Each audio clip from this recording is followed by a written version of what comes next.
Welcome back, everybody, and thank you for joining us for another rendition of the B&H Virtual Event Space. I am very excited to welcome back to the B&H Virtual Event Space, Simi Jois. Simi is going to be talking about how to create a light and airy still life image. This is the second part. If you missed the first part, it's actually linked below with the registration, and we'll also drop that in the link below so that you have it. So if you want to go back and watch that, if you missed that for any reason, you'll be able to do that as well. So Simi's going to be taking us through some of her workflow. If there are any questions that you have on Zoom, go ahead and drop them in the Q&A. For anybody joining us on Facebook or live stream, you can drop them in the comments. Please feel free to get them in as they come to you because Simi's going to be kind of away from the computer and things like that. So I'll be feeding her any questions that you guys pop into there. Otherwise, Simi, thanks for being here, and the floor is yours. Thank you so much, Scott. So we are doing part 2 of the light and airy workshop. And in the first workshop, we spoke a lot of theory about how to create the images, how to do the styling, what camera setting, what is storytelling. And if you haven't watched it, do watch it because that's really the backbone of what we are going to do today. So just giving you all a very short recap of what we spoke about in the last workshop. And we spoke that, light and airy, what exactly is light and airy photography? It's, as the name suggests, it's light and it's airy, it's delicate, it's dreamy, soft, pastel colors, summery, spring, summer, and lots of bokeh and lots of blurred background adding to the dreamy image. And here, usually less is more. And I say usually because that's not really, none of these are really, cast in stone. It's storytelling. It's all about the story you want to narrate. It's all about what is in your vision. So these are just a broad framework to make an image that we want to, that will be light and airy, and they're not really cast in stone. Now, when we speak about composition in any photography, and especially when we are creating light and airy, we are thinking of pastel colors, light colors, because anytime we bring in blacks or dark browns or deep colors, you tend to add weight to the image. You tend to add, a lot of shadows to the image, and we're keeping it very light and airy here. We use delicate and light props that play along with the story, that play along with what we're trying to do here. It's, watercolor paintings, if you've seen them, how they're just like flowing, and that's exactly what we're doing here. We're just painting with our lens. That's the only difference. We keep it light, and we always create a visual interest. We are storytellers at the end of the day. It's not just take a rose and have a bokeh background and that's light and airy. There is a story. What are you trying to convey? What is it that you want to tell the viewer? Here, in this picture, you can see you're inviting the viewer into this aromatic garden, which has lilacs, and you can almost smell them. And, you're going to sit there, probably read a book and drink your tea and have a relaxing evening. So that's the kind of, storytelling that you should start doing with your pictures rather than just putting things together and then, presenting them as a photograph. Now, when I speak about shallow depth of field, there are always exceptions, and the same thing with backlight. When I'm speaking about backlight, there are exceptions. Now, it's not, again, it's not a rule that light and airy images have to have shallow depth of field and preferably black light. What about if you're doing a top-down shot? Then definitely backlight will not work as well. Side light or light just filling in the whole, whole scene works better. Then shallow depth of field will really not work because you want everything in focus, and because you're narrating the story here and you're showing all the elements here on, as a top down. So again, this is the exception. And again, it still is light and airy, but your treatment of the props and your treatment of how you choose your camera settings is different. Now, what is really a story? A lot of people, and especially when I'm teaching and I have my own students, they ask me, what is a story? How do you know what story can be? So look at this picture, very simple. It's the evening, the sun is setting, and just having a cocktail or a mocktail, relaxed evening. That's it. It doesn't have to be something very big. It doesn't have to be something which is very complicated. It can be a very simple scene from your home or your lifestyle. That could be your story. And then how do you go about it? Then you look at the food color. You look at the color. Here it's like a reddish tone to it. So automatically I brought in greens there because red and green are complementary, and red and green are classic colors that go together. So bring in a little bit of green. Then how do I add the props? I didn't want anything heavy because green and red are already, quite intense colors. So just white plates and just a jug. And you see the handle of the jug has the nice, like a watercolor effect on it. And nothing, it was a very simple setup. I have a fern plant, and the sunlight was streaming into it, and shallow depth of field created that nice background here. And then just a little flower to accentuate the red color, and that's it.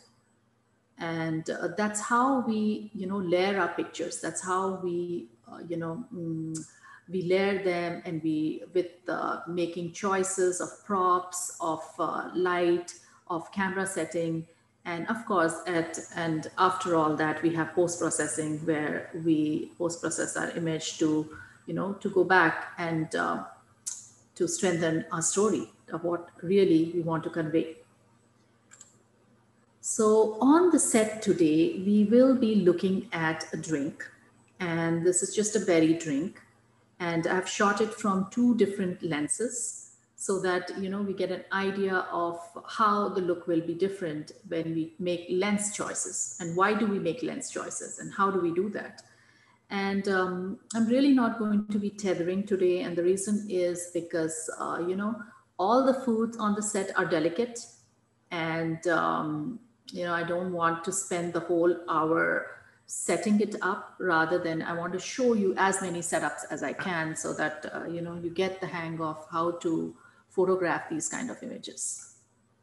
Now here, when we start here, and I will be speaking on the set as well, you can see that the 100 mm is really up close. You can see the condensation, you can see the eyes, you can really see what's going on here, right? You don't see a whole lot of what's in the scene. You do get a sense, of feel for it, but you really don't know what's going on. Whereas in the 85 mm, you have more of what's going on in the scene. You can see the whole plant there. You can see the window there. You can see all the 3 glasses and the plates there. So it's a choice you have to make as to what is the kind of look that you're going in for. And I always tell my students that, why stop with one lens? Why stop with one angle? Why stop with one styling? Once you have food on the set, go and experiment. Try 50 different ways of, putting it all together. Now here again, you see the color palette. It's got a green, then it's got red, and it's got purple. And again, the same green I have reinforced is right outside the window here. And so, and you should remember when we are dealing with colors as to what really is color. So purple is really a mix of red and blue. So the red really matches very well and plays with the color. So that's the reason I have made these choices. And the green is subtle. It just reinforces the summer, spring kind of a look in the whole picture. Now, some technical things, when we are using our glassware, make sure that it's clean, and make sure it's spick and span, make sure there are no, specks on it, and use clear ice. That's something I love to do, because this is homemade ice, and this is just like 3 blocks of ice here, but you see it's just opaque, and it's covered the beauty of the drink. It's ice, it's there, it's inviting, but it's not like this. Now, this clear ice is fake ice. It's acrylic ice, and you can easily find that on Amazon, or it's easily available. And so this one is not expensive. They can run into hundreds of dollars depending on the details, and some of them are handcrafted. So those become expensive, but these are not really that expensive. Now you may ask, how did I get the condensation here? Just fill it up with ice and keep it And when you're about to shoot, just pour out the ice and pour in the drink. That's it. You'll get your condensation. And that makes it more authentic. That's the reason I'm not shooting on set, because then I'll keep doing that and then, we'll miss on time. So that's something that I like to do when I'm shooting drinks. Then the next one is shot from a 24x70 and macaroons. And again, it's top down. And the reason I picked this was to tell you all that it may not be shallow depth of field. You can still have airy images, and they can be no bokeh and no blur and no beautiful background, and still have that light, airy kind of a look. Again, I didn't want to choose any texture in the background, so it's just a plain, dull pink kind of a backdrop, and that's it. Arrange the flowers to show that the macaroons are delicate, they're fragrant, they're delicate, they're, very, just very delicate. So the flowers reinforce that story of the macaroons here. So again, ISO 400, shutter speed 125. Now, how do I just determine the shutter speed? Now, as I said before, I pick the aperture first, and then I overexpose it. And depending on that, I choose the shutter speed. None of it shows any kind of motion. So I'm not really using shutter speed for artistic reason, rather than just, overexposing the shot.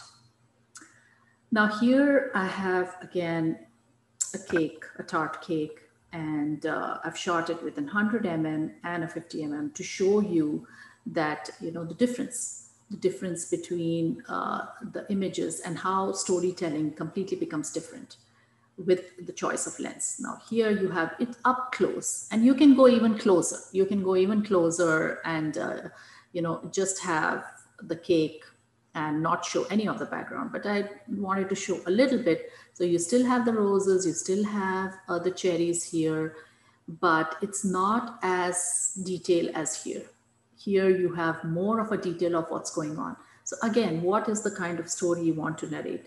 All your choices depends on, what you want to do. Give me a minute, sorry about that.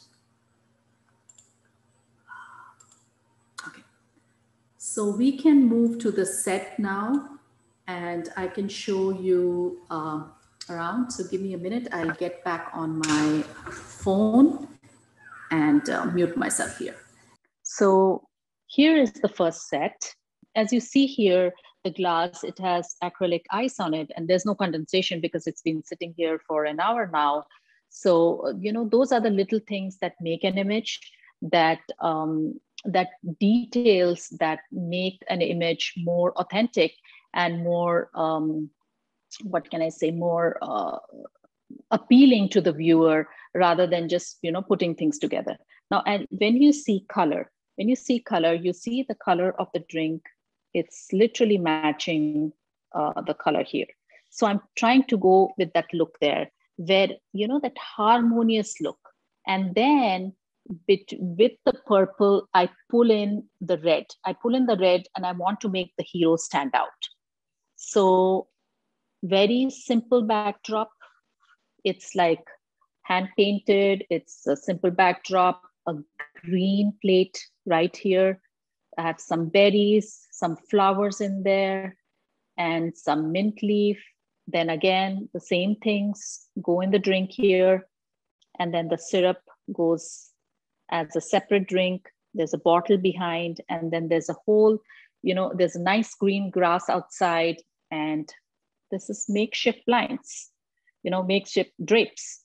So I keep changing them. I keep changing what I want to show in my pictures. And then if you go right here and you take a picture with a shallow depth of field, you won't have the house showing, and you will just have, the glass and the scene here with a very blurred, dreamy kind of a backdrop.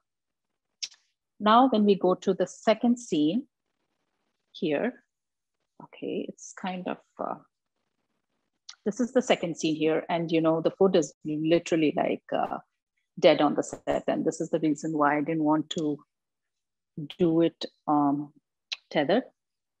So now, very simple here. So I have the roses in the backdrop. I have the tart cakes here. I have berries here, then I have the whole setup here. So keeping it simple, let me just styling it extremely simple. So just I've kept one here, keeping it.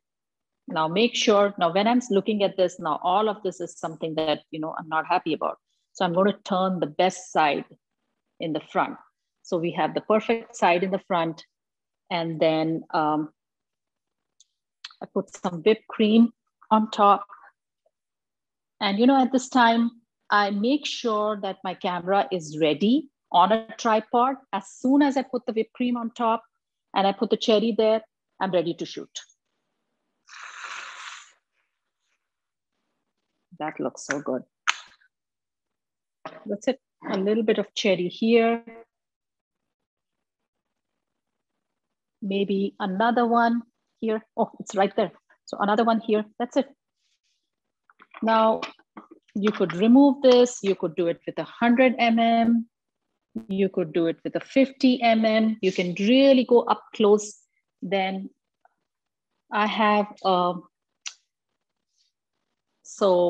just to remove the shadows, I have this board here that helps me, get rid of the shadows. Otherwise, all the berries turn in dark because it's backlit. We need to do that. Sometimes I bring in a mirror here.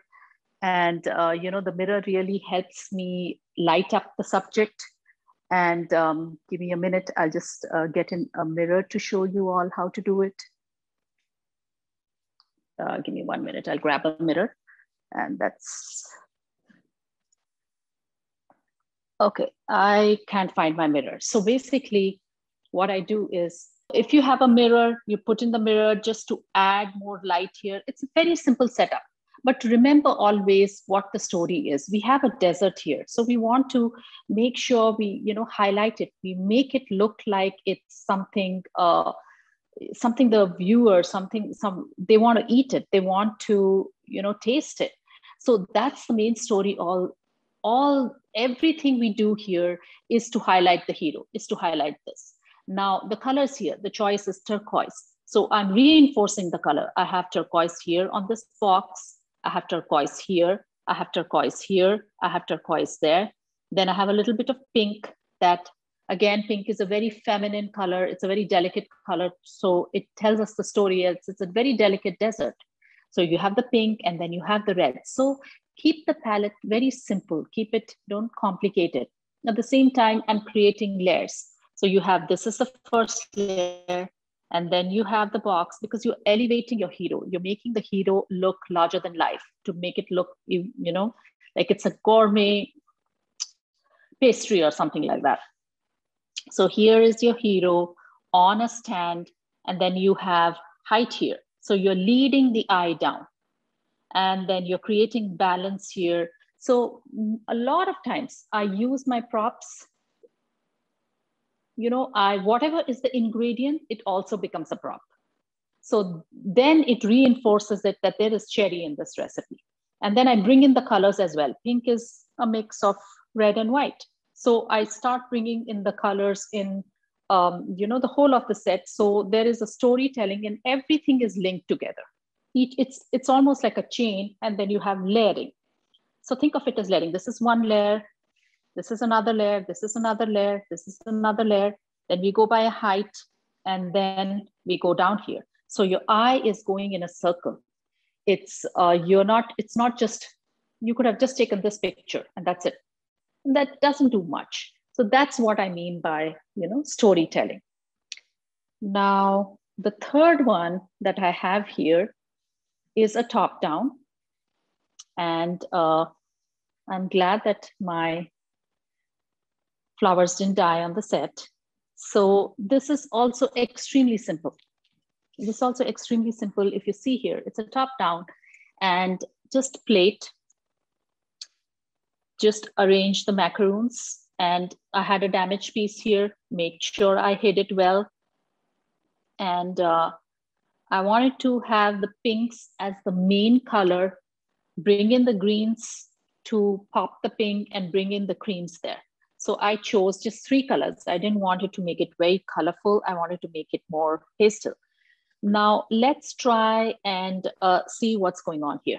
So it's in the center. Now, unlike a lot of rules of composition, which tell you, the rule of thirds, where you are basically on the third, third graph, you are doing the composition. This is right in the center. So there's a purpose for it. It's, you're highlighting it. It's everything is circular as well, right? Everything is circular as well. You're reinforcing the colors here. I couldn't find cream flowers. I would have loved to use it, the purple flowers, and then the blue plate, just everything looking harmonious. Now, say you wanted to shoot this with a shallow depth of field and not like top down, more like the other shots we did. How would you do that? So if you come here to the set here, you see, now I have a plant here. Now, the reason I brought in the plant was I didn't want anything from the window to come in there. So I wanted to, have the plant create that kind of a green bouquet background that I had in the red drink that we saw earlier in the presentation. Now, say I want to do this on the spot. Say I wanted to style this. How would I style it?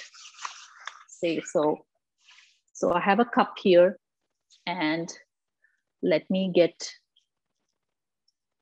my plate. So maybe I'll double layer the plate, and I should be careful about the macaroons. I don't want to crush any one of them.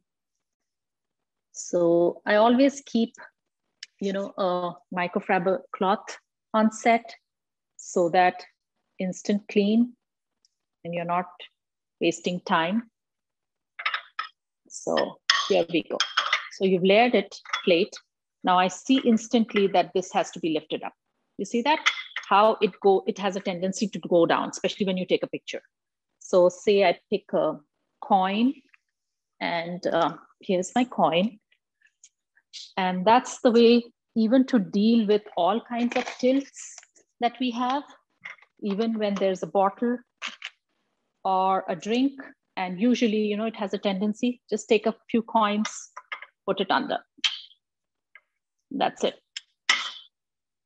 You automatically lifted the top. And sometimes, it takes a little bit of time to do that because stacking the coins one on top of the other, just 3 coins. So automatically it's more orderly now. Now I'm going to put in my macaroons. And since pink is something that is my main color, and if you don't have too many, you can just put some, a napkin there or something, and then arrange the rest of them. But I think we should be good. We have enough macaroons here.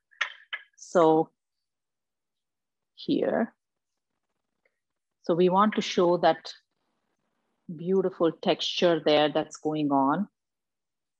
Then we want to show here the nice filling. So I turn it around.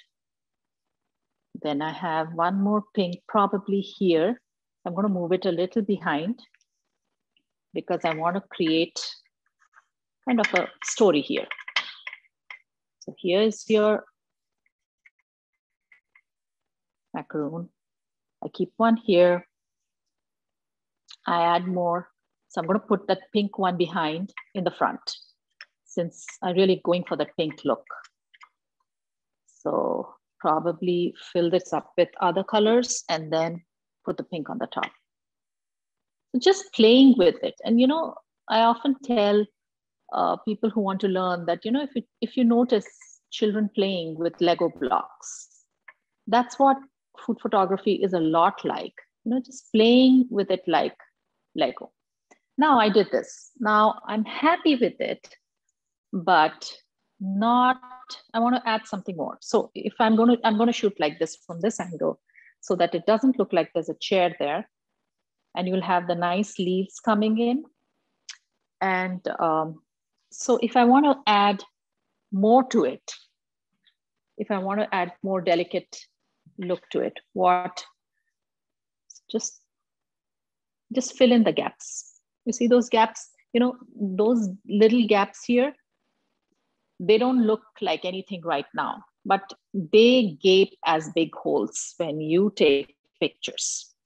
So make sure you've taken care of that. You know, all those, so that leaf covers that. Now I have another rose here, probably just keep it here. And then a flower here. You know, move the cup behind. Doesn't matter. And no, we don't need so many flowers. And just a few more mint leaves. Look at that. That looks so dainty, so delicate. And that's it. Now let's do another one. Let's do another one. That's one, and you saw that. And I would just, this would be the angle I would take the picture, more like this. I would take it with 100 mm and, you know, make sure that I put the best part coming forward. So say now you have to do another one. You want to style it another way. You're like, okay, I like it, but I'm not crazy about this. So say this is the broken one. You start with this and you start piling them one on top of the other. So you have your pinks. You have your pinks. Then you have your creams. And then you have your green. So the pink goes back this way because those are 4 there. Little leaf here. And you know, these are, just remove them because then they're going to be uneven. And look at that, 3. And I'm just going to keep one like this, you know, like this. And now, again, just a rose on this. And sometimes just having patience because flowers tend to roll and fill that gap here with a mint leaf. Again, add a little more flower here. And you know what? Look at that. Now I'm thinking, I love this, but I want to add something more. Firstly, let me lift that top off. Let me lift it and put 2 coins, and I lifted it up. And I'm going to turn it back up. And this is the reason we never eat anything on the set, because we're constantly touching food. So that's something that, you know, to be aware of. Now, the rose there, the plant that I had, give me a minute. I'm going to bring that and put it right here. Doesn't that look so delicate and pretty? And then you have layered it again. Again, I would take this with 100 mm. So I would take it like this. You have your roses, you have your macaroons, and then you have a lot of green going on there. And if I do want to, and you know, the sun streams in around 4 o'clock, it just streams in from this window. So I know the time it does that. And there, if I click the picture, then that would have that beautiful bouquet behind. Now, if you don't have a window, how do you plan that then? Just keep an artificial light behind the plant. That's it. Just keep your, whatever light you use. It could be a speed light. It could be a continuous light. Keep it behind, and that's it. And if you're having it, the scene too dark, just add in a reflector. You know, just play with the light, play with styling. So these are 2 kind of styling that I showed you.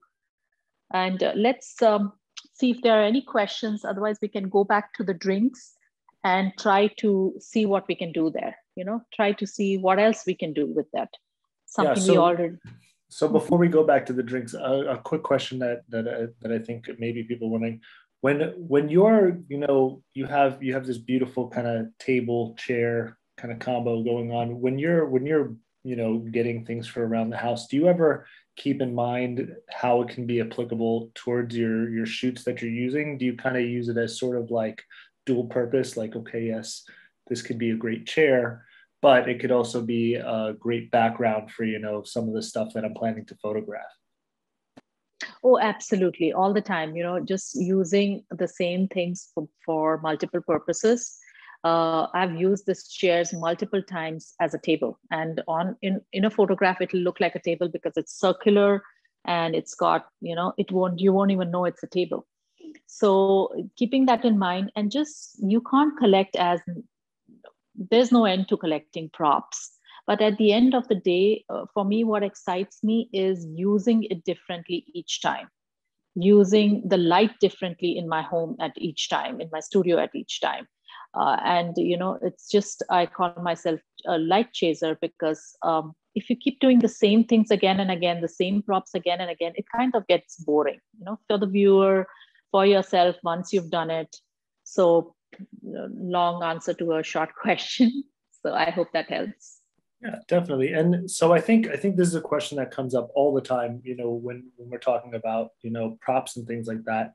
And people always want to know, where do you source your props from? Where are you going to get them? Is there a local store that you go to? Or are you just going to, like a Hobby Lobby?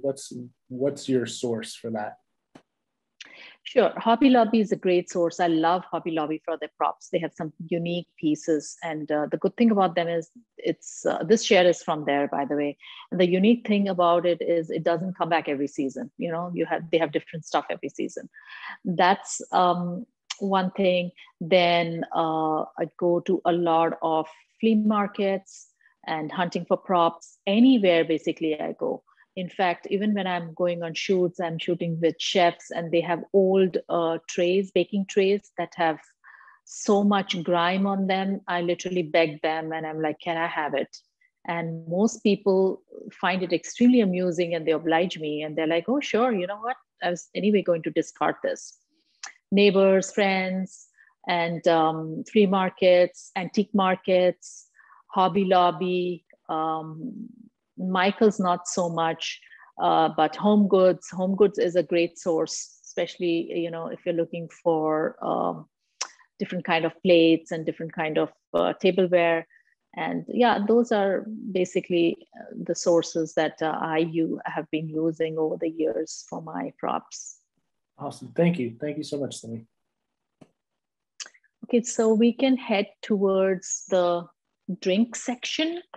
And let's see what fun we can do there. So say you're back here. You're back here and say you want to do something different. You're like, okay, we've done this, but how else can I play with it? So what do I mean? What does it mean by playing with it? Now, again, you see here, I put a coin here to lift this side up.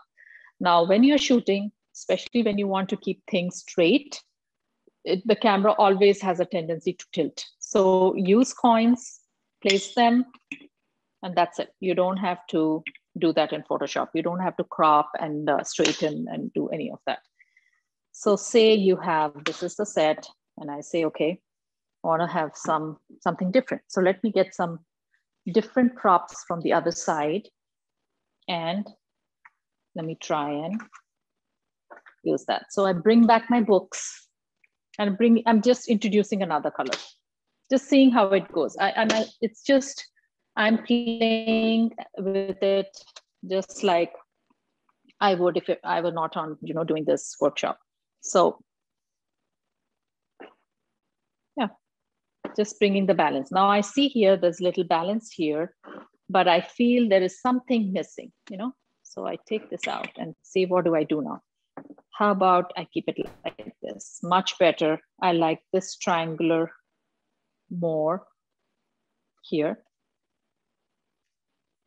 This is a little piece of flower that went into the drink. I think that's lavender. And if I shoot this is how I'll shoot. This is how I'll shoot. See? So you brought in another color here. And then this becomes the hero then. And of course, I'll have it, there'll be condensation here. I'll fill it with ice and make sure. Now, say I have to do one more. Say I have to do something different. And it's like, okay, the leaves are getting rather heavy. So get rid of them.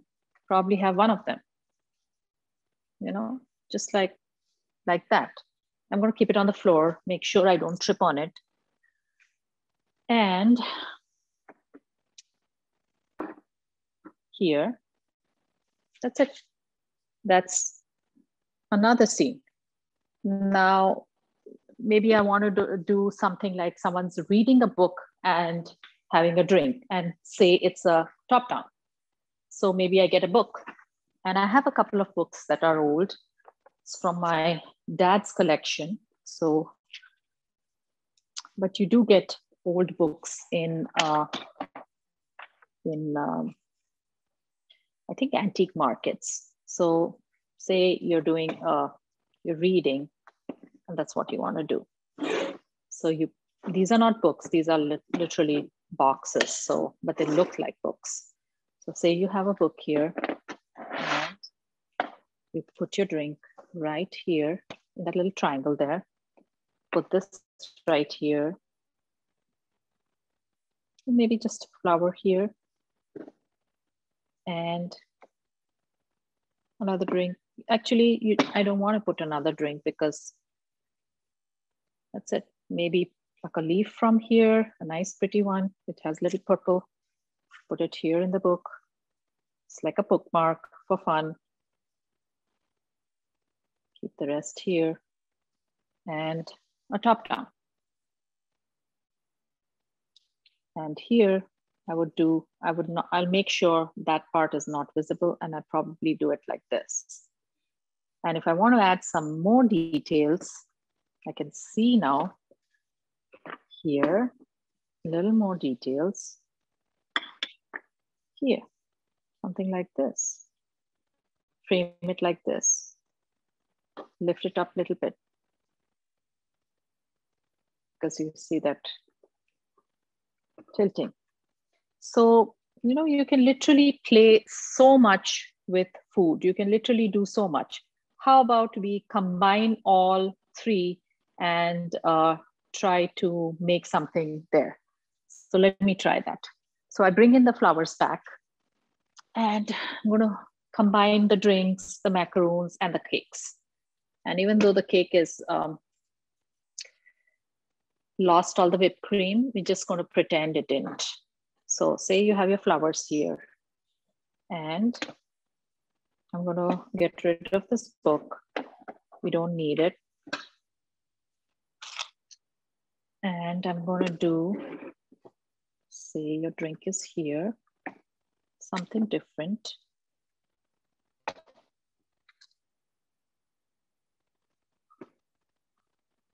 Say you kept it here. And then let's see if we use this plate or we don't. I'm going to bring in the macaroons, and I'm going to bring in the tarts. So you have your macaroon plate right here. So I'm going to get rid of these. And again, it's always good to have your cloth here. So you can just clean it up. Put the macaroons here. It's like almost like maybe you want to put one here. And I'm not going to put green there because right here, again, fill it with flowers. And your see right here. No, I think that much macaroon is good. And I'm going to elevate this here and put this here. So how do I do that? Just bring in, it's like a book, again, not a book. So I bring in here, increase the height of the bottle as well. Keep this here. See, I'm creating layers here, as you can see. See that? Then I want to add the rose too. I was like, why not? So maybe the rose comes here. Even though it looks a little crowded in my opinion, but what about the rose comes here and get rid of this drink? We don't want this one. And I'll say you want to add the cakes as well. So I'm going to bring in the cakes. Give me a minute. And the berries.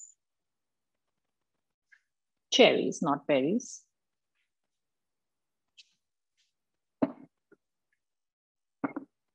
So say you're, add some whipped cream.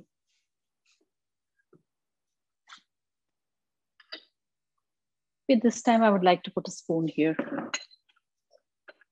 Maybe or maybe not. And you know, a lot changes when you are, a lot changes when you're in camera and you look at it and you're like, oh, the spoon looks too big, or the spoon doesn't look that inviting. And maybe you remove the spoon then. So say this time you want to put another cherry right here, or maybe not. Here. So you have everything here. You see the whole set here now? So I would shoot it like this. You have your macaroons, you have your berries, you have your tart cake, you have both the flowers, you have your drink, and maybe you can bring the drink down here and the berries here. I mean, there is endless possibilities. You can spend hours styling using different colors. Look at that. And especially when you focus here and everything else is blurred there, it just looks so beautiful. Simple. Another quick styling. You know, I just thought about it. And say you have this plate here. Nothing, just a plate. Clean it up. Okay. Clean it up. And here you go.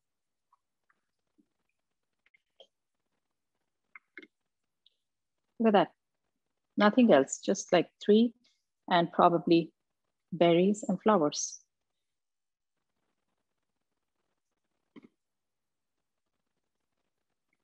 And I would keep it on a similar greenish kind of a backdrop.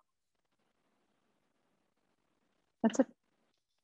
And probably, you know, this time I would bring in the crushed one to add that texture. And probably the green one. I'm gonna keep the green down and here. Just playing around with this. And ideally, I would also squish one of the berries. So I would cut them, I would squish them so have the juice come out like this. So I don't have a knife here on set. So I would just, so that the color of the berries just come in here and create that kind of a story. See that? So you really don't need a whole lot because we have one flowering plant, we have one leaves, we have berries, we have cherries here, we have few berries here, and that's it. Prop wise, we don't have much, but we still can do so much. And it's just the same backdrop we've used throughout. And now you can change the backdrop and have a completely different look. I have a turquoise backdrop. And if I did that, everything will look not light and airy, but it look like really colorful. So don't feel restricted or don't feel, you know, I don't have many props. How do I do this? Same here. If you want to do say you want to do, you just have a plate. That's it. How about this? You know, just adding to it. Just look at that. And I would just use this leaf as well. Why not? Bring in some flowers from your garden, buy some flowers from the florist or a grocery store, and just look at it. It's so inviting. Just 2 mint leaves and even the broken one looks like it's telling a story. You know, just look at that. This is how I would shoot it on a green backdrop. Of course, now it's messy with everything that's we almost dismantled everything. So something like that. I would squish one of them and have the little red of the cherries come here. And then probably add a blueberry here. Just play around with it. So it's all about layering. It's all about layering again and again and trying doing different things, just like Lego blocks. Have fun with it, you know? Don't think of the outcome. We are so outcome driven. Just enjoy doing it, playing with it, and then you'll create great pictures. So I think that's a great question to kind of talk about, Simi, is, you know, when you're creating over here, obviously, you know, as you're taking us through some of this process, you know, you're making changes as you see fit and as you feel need to be made. You know, how long does something like this usually take until you go from, you know, kind of concept to final image, and you finally decide on something where you've come to an agreement in your head that this is the image that's going to be, you know, what you put out there? So when I started out, it would take me a long time. It would take me 2 to 3 hours to figure out, you know, what is, how it looks. And now I think over the years, just having done that and having worked with different kind of light, different kind of colors and props, it just is beginning to come naturally to me. And maybe I did this 4 setup in 2 hours and all the pictures that you saw today. So starting from setting it up to post-processing, you know, so 4 setups, and then all of this I did impromptu. I just, you know, I said, oh, we have a lot of time. I thought, you know, we would be over, and it was not over. I said, okay, so let's do something new. So it was all impromptu. So it's just like, if I do have 4 or 5 hours in a day, I just play and create as many pictures as I can. But if I'm short of time, I make sure I have everything ready. I have all the props ready and I think a lot before I come on the set. I thought of the green drapes, I thought of purple and green, and I think of everything and I bring them out. And when I've done the thinking, it really doesn't take that much time. But another thing I really want to quickly show before, you know, before we end for the day is the highlights. Now look at this, look at the lights falling in. Look at that highlight here. You know, this is what we want to capture. You know, we know that macaroons are not shiny. They're more matte. So we don't have highlights here, but these are shiny. But this is something, look at all the highlights here. These are the things that make a picture, you know, beautiful. They tell a story, they become inviting, because highlight tend to tell us that it's shiny, it's juicy, it's fresh. And again, showing the fillings here, showing the details here, keeping all that in mind, matching the colors, working with the color palette, everything, they all add up to create that one image that you want to do. Just even here, look at the backlight playing here. You know, for me, I get so excited just looking at this. The light stream in is, I'm going to pick up my camera as soon as we are done and take a few pictures, because that's beautiful light there. So just noticing it and translating that into photography is what, you know, the best way to do still life. I think I'm going to move to my desktop and take any more questions.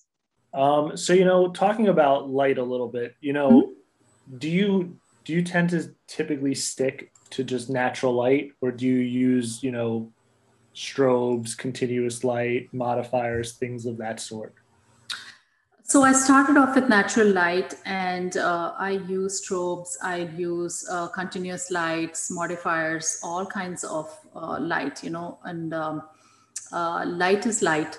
And it's great when you come from natural light and then move into artificial light, because you know exactly how light behaves. So say a light is beaming from the window and it's coming at an angle and it lights up, say, a glass of tea, and the steam is coming out there. You can recreate that with your artificial light.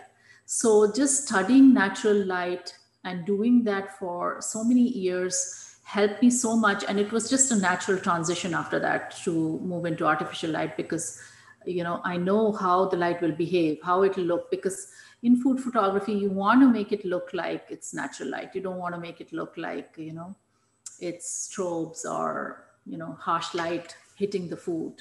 Sure. So, but natural light is my favorite to work with. And so you were talking about this a little bit before. You were talking about planning a little bit and thinking about how, like the curtains, the color of the curtains play in and tie in to everything else. Is that something you spend a lot of time on? Do you tend to storyboard those kind of ideas, or do you just sort of let them kind of flow into your head, and as they come, you start to create based off of that? It's usually as it comes. And, I tried storyboarding it. It doesn't work for me because I hate to work in a box. I love when there is a fluidity of just like what I did today. It was unplanned. I thought I'll show the 4 sets and then, that'll be probably an hour. But we had so much time, so we just played around with it. So that's what I like to do. And sometimes, I collect a lot of things. I collect a lot of fabric, and sometimes I have a few shirts that are exclusively for food photography that I use, and yeah. So, for somebody who's kind of, they're taking their first venture into food photography and they're starting to get their start, do you recommend that they kind of take that approach, that sort of more free approach where they just approach it in a kind of fun and airy way? Or do you recommend that it's maybe helpful for them to sort of plan some things out in the beginning and kind of get used to that and the understanding of how to shoot it beforehand, before maybe jumping into that sort of, more free range? That's a great question, Scott, and I'm so glad you asked. So I feel when you're starting out in food photography, it's better that you have a little structure, because it looks simple and it's not so easy to capture food, because food is extremely temperamental. One moment it's a little bit of underexposed exposure and it starts looking dull and lifeless, and so planning a bit helps, because then you know what you're doing, having some images that could be your inspiration. And from there, you go from there, studying some images online and, helping yourself through them, not copying them. Please don't copy images, there are copyright issues. And, but just studying them, getting inspired from them, and say, okay, you know what, they have used backlight in such an interesting way. How can I do the same thing? And then you don't do a big, cute setup when you're trying on a new light. Just bring in a few flowers and say a cupcake and try that light. And then you move into more complicated scene. What happens is when people start out, they want to create those complicated setups. And that's when the frustration kicks in. So just break it down into small, like few weeks, few months, just do styling. Forget about light. Just do 10 type of styling with the same food. Buy 4 apples, grapes, whatever fruits, flowers, and just, style them 10 different ways. Then next week, work on the light aspect of it and start saying, okay, I need to bring in highlights on the apples because apples are shiny. How do I do that? And then don't worry about styling them. And then the third week, bring them together and say, okay, how do I do this together now? So just breaking down helps a whole lot. Otherwise, Keep it can simple. become, intimidating. Buy store-bought food. I have a lot of students who will cook this lavish cake, and then they are so tired and frustrated because they can't. The cake looks beautiful, but they are tired by the end of the day. And they're like, okay, I can't take the picture. So I said, don't bake cakes, just buy them when you're learning photography, and then you can bake your cakes and, start doing that. Yeah. But at least at the end, you can eat your cake as well. That's true. That's true. If you're the only one handling it, if there are 10 people handling the way, I was handling food, you don't want to eat that. Yeah. So I think you did have one last slide that kind of let people know where they can find you, right? Absolutely. Give me a minute. So if you want to share that and throw that up. Yes. You can follow me on Culinary Optics on Instagram, Turmeric and Spice on Facebook. And you can message me if you have any questions on Instagram, or, reach out. I'm always open and I'm always ready to, I love answering questions because that's how I learned. So awesome. And I do want to give a special thanks to your husband, who was kind of in the background.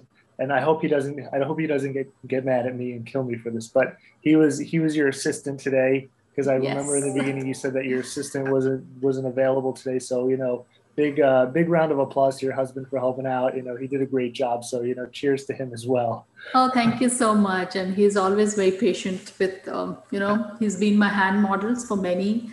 And I don't have as much patience as he does. So he knows the perfect pour, the perfect, way of doing it. So thanks to him. Yes. There you go. Well, Simi, I want to also thank you especially. Thank you so much for being here again.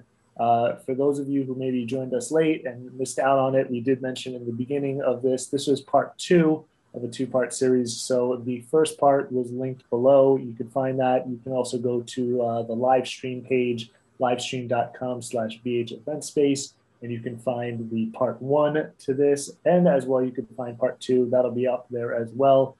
But Simi, thanks again. We really appreciate you being here. Thank you, Scott. And hopefully we'll have a part 3 where we can do, post-processing. Definitely, so that would be great. If enough people are interested, we can do that. That's it. That would be great. So thanks everybody for joining us. This has been another rendition of the B&H Virtual Event Space. We'll catch you next time. Thank you. Bye-bye.